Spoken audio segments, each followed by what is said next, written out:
And now, from the CFTK-TV studios, this is Open Connection with your host, Robert Pictou. Welcome to Open Connection. I'm your host, Robert Pictou. Our show today comes to you from the traditional and unceded territory of the Tsimshian people. Over the past decade, social media has transformed how individuals, communities, and organizations create, share, and consume information.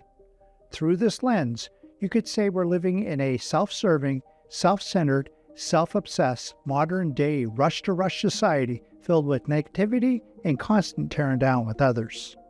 On today's Open Connection, panelists at the Women's Gathering share how they uplift each other. I help moderate a program called Mental Health First Aid, and right now I'm trying to become a facilitator for the First Nations Mental Health First Aid. And one of the biggest pieces that they just realized in the last year that they didn't have in that course was called self-care. So there's a full unit now, a full 2-hour section on what self-care is, what it means, and how you have to take care of yourself before you can be there for others as well. So I see that you three women are very strong and you have your supports, but the self-care aspect is there as well. So I'm glad that you shared that with everyone because that's very, very important. Okay. What advice would you give to women who are just starting out in their careers and their leadership? Like if someone walked up to you right now, because I'm hoping that when we get to mingle and stuff, people are going to be coming up to you more and saying like, how did you do it? Where did you start? What worked and didn't work? But what would you give a suggestion for anyone that wants to walk up to you and ask? The first thing I tell anyone who is looking to me for advice is stay confident. For women, we go through different stages in life, and sometimes, pregnancy stage, all the stages just spike up a lot of things that make you lose your confidence as a woman. So no matter what it is you're going through at any point in time, don't forget who you are. Don't forget that value that you carry, and just stay confident. You come out of it, so that's what I tell them. And the second thing I would like to tell them, I tell them always is you need to stay close to your network. Value the relationships that you have. The relationship I have brought me here today. So keep your relationship, they're priceless, and don't just treat people who are higher than you anyhow. Just value relationships. And again, I've said that earlier on, take calculated risk. If you must take any risk at all, take a calculated one. Love that. Yeah, just keep those relationships because you never know. It's the circle of life in ways. It's like all of a sudden I forgot I met John Henry 8 years ago, and then he pops up, and then all of a sudden I didn't realize he had a business that I could put my stuff there. Like those are the relationships that always keep going is what I hear you saying. So thank you. Never underestimate who people are.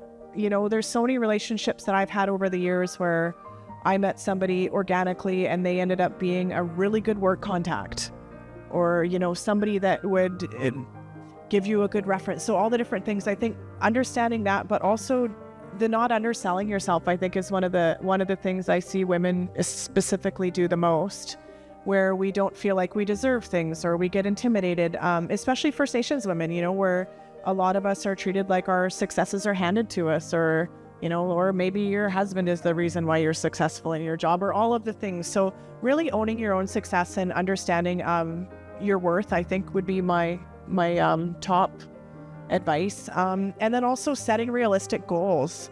So many times if you do have that belief in yourself, you're such an overachiever that you set so many goals that you end up feeling like you're failing because you're never going to be able to complete them all. So I think that's a really, really important one, because you feel a lot better when you complete a short list as opposed to having a daunting to-do list at the end of every day.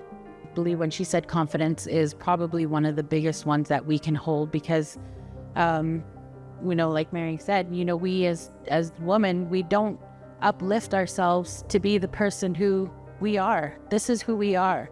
We're all equal here with the men and the women. We're going to be equal in any industry, anything that we're going to go into, because we have the qualities, we have the education, the confidence that we wear. We have to remember that every day. And, on my healing journey, I had one of my girlfriends message me and she said, "You're going to go talk at a conference." I'm like, "Yes. How do you know?" She said, "Before you go out there, before you leave your house, stand there, ground yourself, close your eyes, take your breath, let Mother Earth take those branches and wrap around your feet to ground you on that ground before you walk out that door. Wear your confidence, and don't be afraid. Don't be afraid of the networking also. Don't be intimidated. You know, if we go out there and ask the questions, we will get the answers, no matter what it is. Being an entrepreneur, we're also going to get criticism. We have to be able to take it and not take it with a grain of salt. Don't take it to heart, because sometimes they might be teaching us what we don't know until somebody says it blank to you. And then you have that, aha, okay, I get it. That's why they said that. So definitely confidence is probably one of the biggest ones that I have. Open Connection will be right back after these messages. And now, from the CFTK-TV studios, this is Open Connection with your host, Robert Pictou. Thank you for staying with us. Corporate cultural responsibility is a relatively new concept that has emerged in recent years. CCR refers to the responsibility of a company to promote and foster a positive culture within its organization. It involves creating an environment that values and supports diversity and inclusivity and ethical behavior. Let us return to the conversation as Mary Denton shares her thoughts.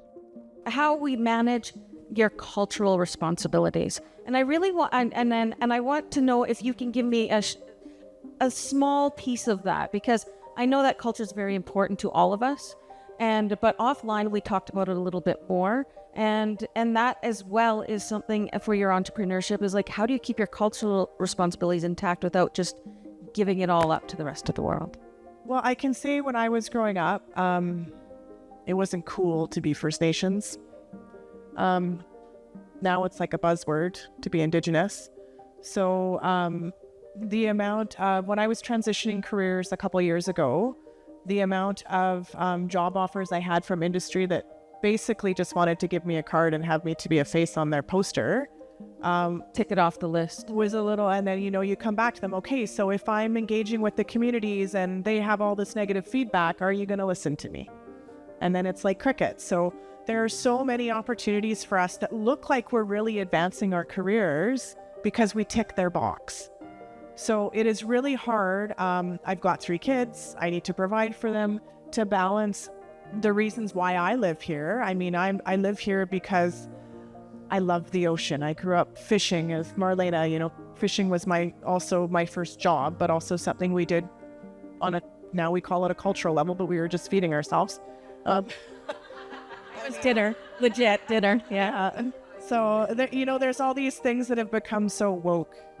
And it's really easy to lose ourselves culturally for what the world now expects of us. They tell us that we're Indigenous, now we're Indigenous. I still say I'm First Nations because I'm neither Métis or Inuit. So I've had other elders correct to the point where I shouldn't even be saying I'm First Nations. I should be telling you I'm Tsimshian and Haisla. So we're constantly being told on all these different levels from the government, from different levels of colonial restraints, what we need to be for them.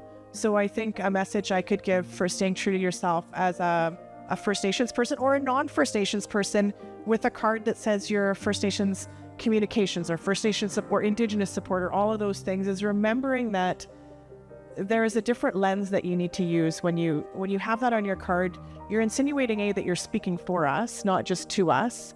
I quite often tease people when they have that on their card, and I ask them, well, what nation are you from? Oh, no, I'm not. I'm the Indigenous communications person. I'm like, oh, so you talk to us.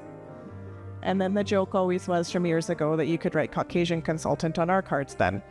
So I think it's remembering the lens of that and taking it not from such a high level where everything's been so psychoanalytic.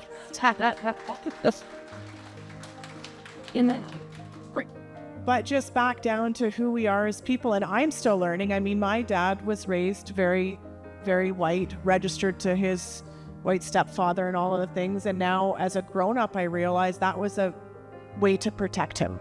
So a lot of us are trying to get back to our roots in different ways. And we don't want it exploited through our jobs. We don't want people that have studied First Nations or Indigenous people to come back and tell us what our culture is either. Marlena mentioned the knowledge keepers. How many times is information extracted from the knowledge keepers given to a professor who then teaches it back to a First Nations person? And when I walked in, someone was talking about their degree. A lot of First Nations degrees are very colonial, if we're being honest, and the College Board would not appreciate my comments now, but we don't need a degree on First Nations to be ourselves and to share our knowledge, because we live and breathe and sleep it. And that's exactly why we want to start growing together. Let's start talking to each other about things. Let's start asking the questions instead of telling each other what's going to be happening. So thank you. Thank you for adding that, even though it was a question that I wanted to talk to you with more offline. I felt like this was a space that I wanted to share with everyone else as well. The main reason I wanted to come this morning was to listen to Amy Parent, and that was just amazing to hear that, and to have the women we do out there that are moving mountains for us, and showing us and guiding us the way. And also the entrepreneurs that we have here now that are on the side here. You're away from your family right now. You are here, and we are here supporting each other. We have a lot of entrepreneurs that I do see on the tables, and, compliments are always good. You are doing amazing today.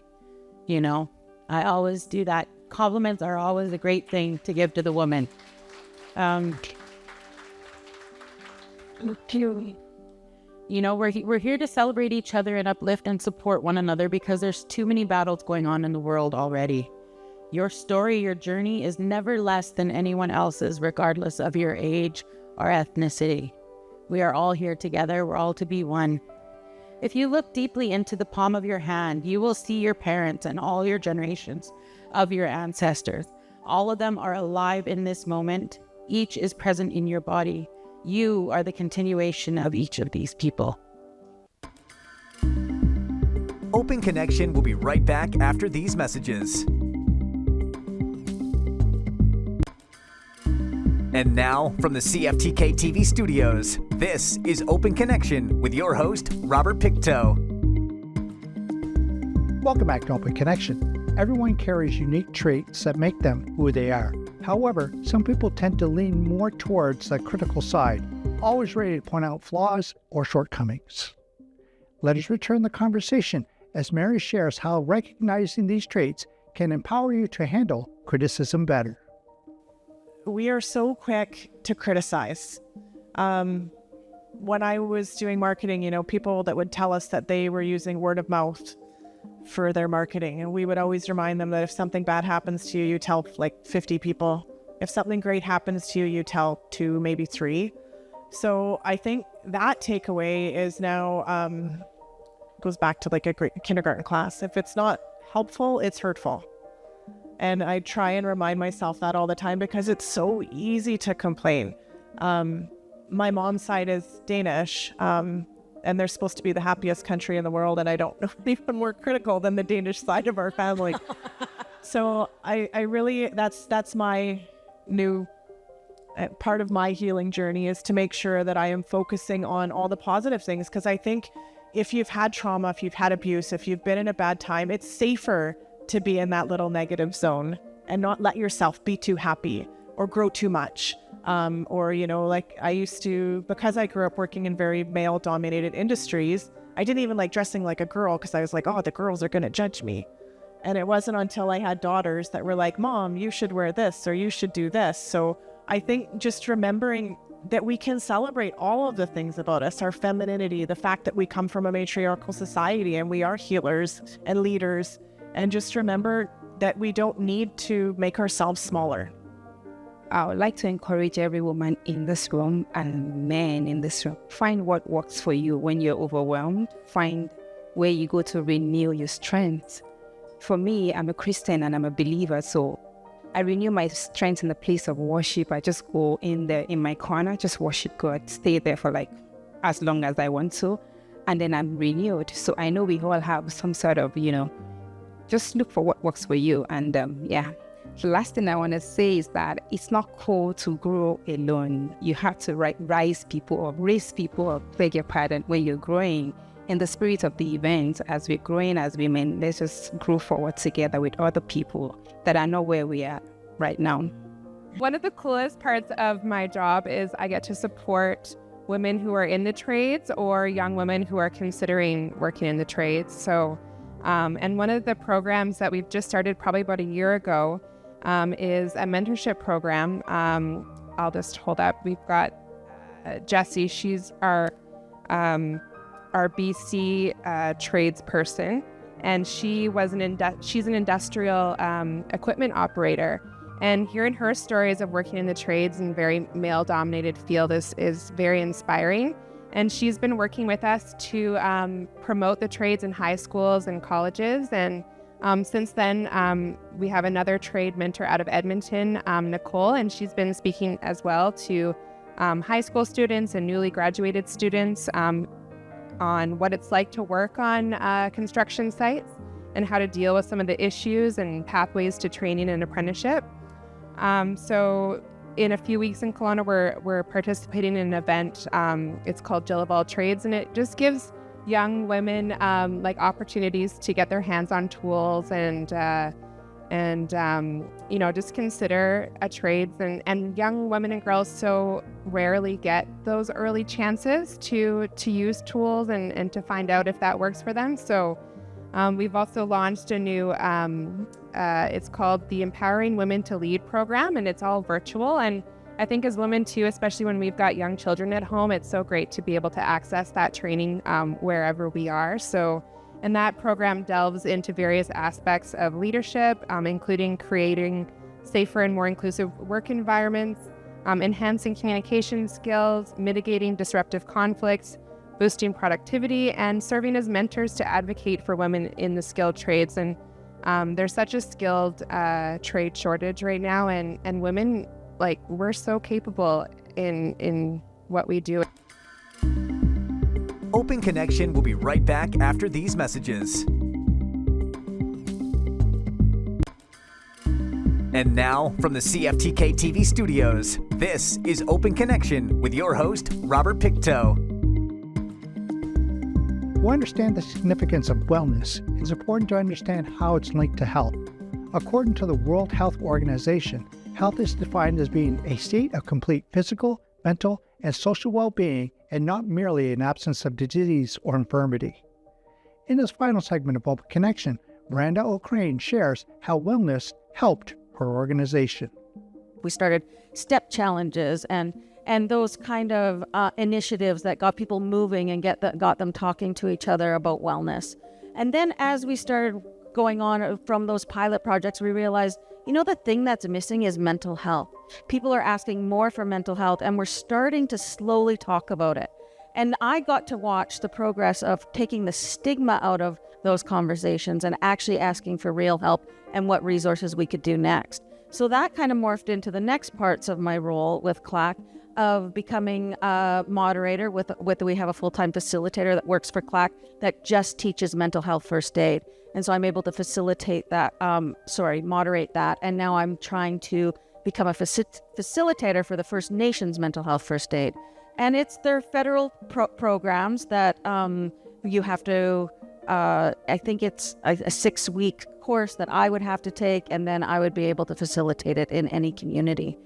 The reason that we really looked at that one is because we are starting to work more with our First Nations groups. We're starting to come up with different leadership roles, and these were questions that people were asking. How are you going to help us with our mental health? Well, you know what? Here's some baby steps, and let's start looking at it there. And then with that, also, we have a program called the Alcohol and Drug Case Management Team, and I'm part of that team as well.